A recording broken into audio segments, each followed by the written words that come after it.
सामूहिक रूप से आप सब मिलकर के जिला प्रमुख बनाओ, पंचायत समितियों के प्रधान बनाओ और ज़्यादा से ज़्यादा हमारे पंचायत राज के चुनाव जीत करके आएँ। क्योंकि कांग्रेस पंचायत राज की स्थापना पंडित जवाहरलाल नेहरू ने की थी और कांग्रेस का ये मानना है कि ग्रामीण क्षेत्र का विकास से ही पूरे प्रदेश का विकास संभव है। और ये महत्वपूर्ण कड़ी है पंचायत समिति जिला परिषद के मेंबर और राजीव जी ने जो कानून लेकर के आए थे और आज हमारा कानून बन चुका है कि पंचायत समिति डायरेक्टर हो, जिला परिषद डायरेक्टर हो, फिर जिला प्रमुख बने, पंचायत समिति के प्रधान और उप प्रधान बने। हमारा प्रयास रहेगा कि ज़्यादा से ज़्यादा युवा लोग पंचायत राज के माध्यम से आगे निकल करके कांग्रेस पार्टी की विचारधारा में जो विश्वास रखते हैं वो लोग चुनाव जीत करके आएँ और सरकार जो बेहतर कार्य कर रही है उसकी योजनाओं का लाभ ज़्यादा से ज़्यादा ग्रामीण क्षेत्र में मिले, ज़्यादा से ज़्यादा विकास के काम हो। इसलिए हमारा प्रयास है कि हम सब मिलकर के संगठन और सत्ता सब मिलकर के पंचायत राज को मजबूत करें, ग्रामीण क्षेत्र में विकास के काम ज़्यादा से ज़्यादा हों, सरकार की योजनाओं को ज़्यादा से ज़्यादा लाभ मिले, ये प्रयास करेंगे। और मुझे आशा ही नहीं पूरा विश्वास है कि कांग्रेस पार्टी एकजुट है और एकजुटता के साथ में हम लोग पंचायत राज चुनाव में भारी बहुमत के साथ में चुनाव जीतेंगे। सर, क्या इस बात की स्ट्रेटजी बनाई है कई चीज़ों पे टिकट सिंबल नहीं दिए जाएं और बिना सिंबल के चुनाव लड़ा दिए जाएं, इस तरीके से बरसों में? देखिए, ये छोटे चुनाव हैं, इसलिए हर तरह की परिस्थितियां जो भी बनती हैं उसके ऊपर हम लोग विचार विमर्श करते हैं और पीसीसी की तरफ से जो भी सेक्रेटरी है, जनरल सेक्रेटरी जो इंचार्ज होता है वो पूरी तरीके से वहाँ पर अधिकृत होता है कि वो वहाँ पर जा कर के जो भी परिस्थितियाँ हों, वहाँ के लोकल लीडर, कार्यकर्ता, पदाधिकारी, जिला अध्यक्ष, ब्लॉक अध्यक्ष, एमएलए कैंडिडेट, पहले प्रधान, पूर्व जिला प्रमुख, इन सब से चर्चा करके मैं इन कार्यकर्ताओं से और उसके बाद में वो वहाँ की परिस्थितियों के हिसाब से निर्णय लेता है। अल्टीमेटली हमारा उद्देश्य यही रहता है कि कांग्रेस की आइडियोलॉजी के लोग आएँ, कांग्रेस के वर्कर को तवज्जो मिले, यूथ को तवज्जो मिले और पंचायत राज में कांग्रेस का झंडा बुलंद।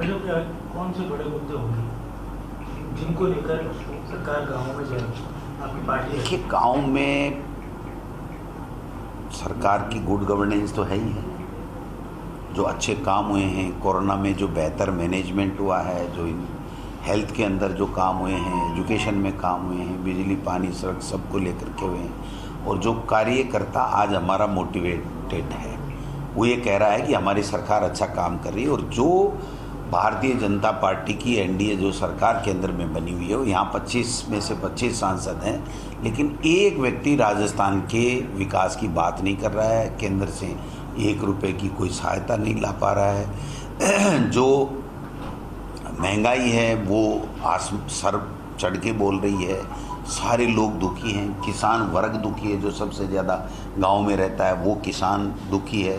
भारतीय जनता पार्टी जो प्रतिपक्ष की भूमिका में उनको काम करना चाहिए वो नहीं करके आपस में झगड़े कर रही है। अब कल ही वसुंधरा जी ने देखो, आप कह रहे हैं कि मैं तो दिलों में राज करती हूँ, मुझे पोस्टों की आवश्यकता नहीं है। 1-2 बार मुख्यमंत्री को ये दर्द बयां करना पड़े कि मेरे पोस्टर गायब कर रहे हैं लेकिन मेरे कोई फ़र्क नहीं पड़ेगा, तो आप समझ सकते हो कि वो टूटे हुए लोग हैं, बिखरे हुए लोग हैं, वो आपस में झगड़ते हुए लोग हैं, उनको प्रदेश की चिंता नहीं है। कटारिया साहब खुद कह रहे हैं कि विकास की ज़रूरत नहीं है, राम जी को समुद्र से भाजपा ने निकाल दिया। अब कहाँ तो उनको राम जी मिल गए, कहाँ उन्होंने समुद्र में से राम जी को देखा।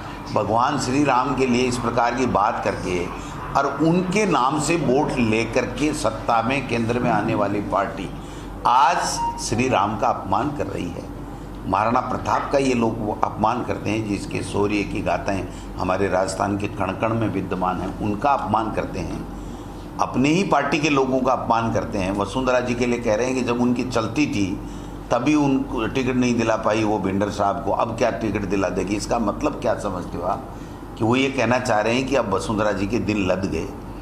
तो मैं समझता हूँ आपस का जो झगड़ा है उससे प्रदेश का भला नहीं होने वाला। उनको चाहिए था कि वो ज़्यादा से ज़्यादा प्रतिपक्ष की भूमिका में सरकार की कोई योजनाओं की कमियां खामियां हैं उसको उजागर करते, तो हम लोग उससे सबक लेकर के और अच्छा करते।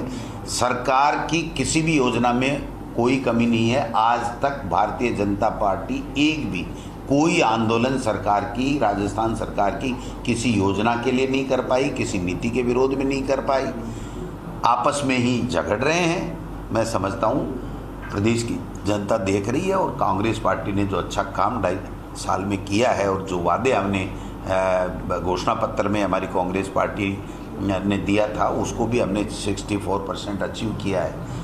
तो ये बहुत बड़ा अचीवमेंट है। और अब का वार वाला बजट ऐतिहासिक बजट, और वो भी धरातल पे उतर चुका है, सारी स्वीकृतियाँ निकल चुकी हैं, चाहे वो हेल्थ की हों, चाहे सड़कों की हों, चाहे पंचायत राज की स्वीकृतियाँ, वो सब चीज़ें हैं। तो इसका लाभ हमको मिलेगा। सर, राहुल जी का ट्विटर जब से बंद हुआ उसके बाद में कांग्रेस के कई नेताओं के लगातार ट्विटर बंद किए जा रहे हैं, ट्विटर अकाउंट। देखिए, ये ट्विटर वाले केंद्र के दबाव में है, और मैं समझता हूँ कि उनको दबाव में नहीं आना चाहिए। जो दिल्ली में बैठा मीडिया, बड़े कॉरपोरेट हाउस है, वो भी केंद्र के दबाव में है, और जो उनकी नहीं मानता है उसके साथ में ईडी, इनकम टैक्स, सीबीआई इसका प्रयोग करते हैं। ये इनकी पुरानी आदत बन चुकी है, और सबके फ़ोन टैप कर रहे हैं, सबकी जासूसी करा रहे हैं, चाहे वो मीडिया हाउस हो, चाहे वो नेता हों, चाहे प्रतिपक्ष हों। और ये देश में पहली बार हमको सुनने को मिल रहा है कि मोदी जी अपने नियर एंड डियर लोगों की भी जासूसी करवा रहे हैं। तो केंद्र की सरकार इस तरीके से करके और क्या मैसेज देना चाहती है, संविधान को ख़त्म करना चाहती है। बाबा साहब ने बहुत मुश्किल से सबको साथ लेकर के बनाया था। तो मैं समझता हूँ कि ऐसी जांच होनी चाहिए। जब जहाँ से वो पेगासस NSO जो है वो कंपनी की, वहाँ की सरकार जांच कर रही है, और ये अपनी लोगों की जासूसी करवा रहे हैं, फिर भी जांच नहीं कर रहे हैं। तो ऐसे नहीं कर इसमें एक और बात है साहब कि विपक्ष ने कहा है कि संसद को निश्चित कार्य के लिए कर दिया, संसद को चलने नहीं दिए, संसद 13 तारीख तक चलेगी। ये दोषारोपण प्रतिपक्ष पे करना बिल्कुल गलत है, मिथ्या कथन है उनका। ये ड्यूटी होती है सरकार की। विपक्ष मांग क्या कर रहा है कि कृषि बिलों के ऊपर आप चर्चा कीजिए। विपक्ष मांग क्या कर रहा है, महंगाई कम करने पे चर्चा कीजिए। विपक्ष क्या कह रहा है कि आप जासूसी करवा रहे हो हम सब की, उसके ऊपर चर्चा करनी चाहिए। उस चर्चा को वो नहीं कर करके ये संदेश देश के लोगों को देना चाहते हैं कि विपक्ष लोकसभा या राज्यसभा नहीं चलने दे रहा है। ये बिल्कुल गलत बात है। उनकी ड्यूटी है कि जो जनता से सीधे जुड़े हुए मुद्दे और जो आरोप उनके ऊपर लग रहे हैं उनका जवाब उनको देना चाहिए, और सर्वदलीय बैठक बुला करके उनको विश्वास में लेना चाहिए था प्रतिपक्ष को। यहाँ हम भी तो लेते हैं प्रतिपक्ष को विश्वास में लेकर के। राजस्थान की विधानसभा नहीं चल रही है क्या, बता दीजिए। तो मैं समझता हूँ कि उनकी ड्यूटी है ये। अब जनता के मुद्दे की बात करें नहीं और केवल मन की बात करके और अपने आप को ये साबित करें कि साहब हम तो देश के नहीं सबसे बढ़िया प्रधानमंत्री हैं, तो ये बात तो चलने वाली है नहीं, सब जनता जान चुकी है। स्कूल खोलने को लेकर कल बैठक होगी, क्या जनता को रिपोर्ट सौंपी या कब तक निर्णय होगा ऊपर? बिल्कुल बिल्कुल जल्दी निर्णय होगा। कल मुख्यमंत्री जी ने फिर रिपीट किया